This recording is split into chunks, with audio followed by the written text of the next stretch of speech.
Claudene Wooten, Adult Solo Acting. Thomas Wolfe lived in a world where people were, in his words, starving to death in the midst of abundance.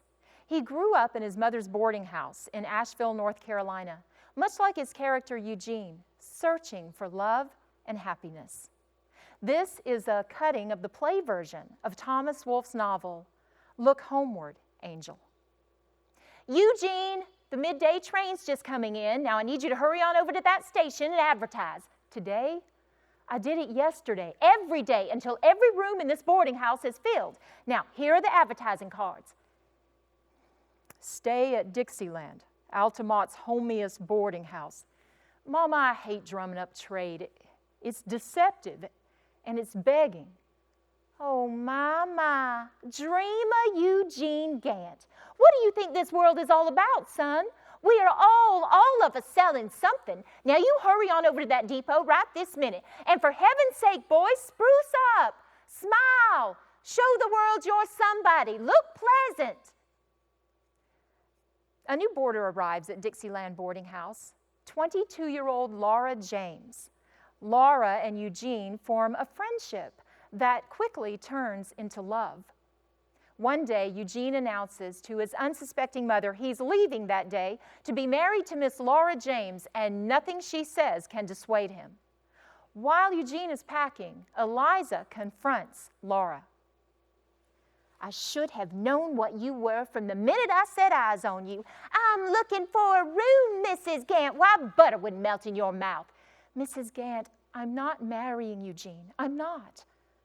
I wish with all my heart I could. You can't lie your way out of it. Jean just told me. Mrs. Gant, I'm engaged to be married to a young man in Richmond. What kind of a wicked game are you playing with, my child? This isn't easy. I should have told Jean long ago, but I didn't. The thought of marriage frightened me. I told my fiancé I needed time to think it over.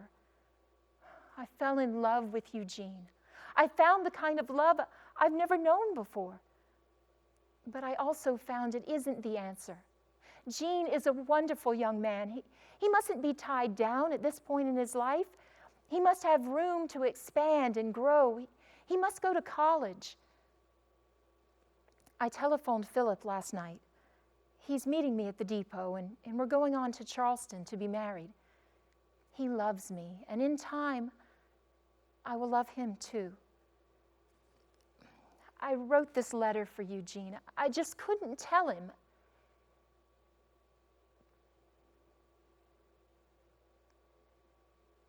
Someday, you're going to let him go, too. Laura? Laura? Mama, where's Laura? Where is she? Gone. Gone where? Gone. Just gone. She just walked out on you. You sent her away. I never did. She walked out on you. Jean! Eugene, wait a minute, son. Here, she left you this. Go on, read it. There, now you see? You know what I'd do if I was you? Well, I wouldn't let on that bothered me one little bit. I'd write her back as big as you please and laugh about the whole thing. Mama, please, leave me alone. Just leave me alone. Why, I'd be ashamed to let any girl know she got my goat like that. You'll laugh about it, you'll see. You'll be going to college next year. This year's term has already started, but next year, Mama, now. I've wasted enough time. Well, I don't know what you're talking about. You're just a child yet. Mama, what is it? What is it? What do you want from me? Do you want to strangle and drown me completely? Do you want more property? Do you want the town? Is that it? Don't know what you're talking about, boy. If I hadn't tried to accumulate a little something, none of you would have a roof to call your own. A roof to call our own? Mama, I never had a bed to call my own. I never had a room to call my own, never a quilt to call my own that wasn't taken from me to warm the mob that sits on that porch and grumbles. Now, you may sneer at the boarders if you like. Oh, no, I can't, Mama. There's not breath or strength enough left in me to sneer at them. Ever since I was this high and you sent me to the store for groceries, I used to think, this food isn't for us. It's for them. Mama, all these years, making us wait till they've eaten, feeding us on their leftovers. What do you think it did to us? When it's you we wanted for us. It's you we needed for us. Why? Why? I don't understand. Oh, it's easy to cry now, Mama, but it won't do you any good. I've done as much work for my wages as you deserve. I've given you fair value for your money, and I thank you for nothing. What's that you're saying? I said I thank you for nothing, but I take that back. Oh, I have a great deal to be thankful for. I'm thankful for every hour of loneliness I've had in this house, for every dirty cell you ever gave me to sleep in, for the 10 million hours of indifference, and this 2 minutes of cheap advice. Oh, you will be punished for that.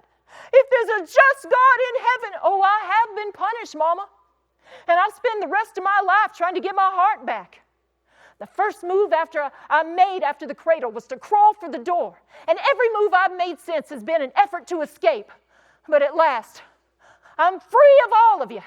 And I'll get me some order out of this chaos if it takes me 20 years more, alone. Jean, you're not leaving. Oh, you weren't looking, were you, Mama? I've already gone. Wait a minute, Jean. Wait, son. I want to say What, Mama? What is it? Can you say it? For once. Can you say it?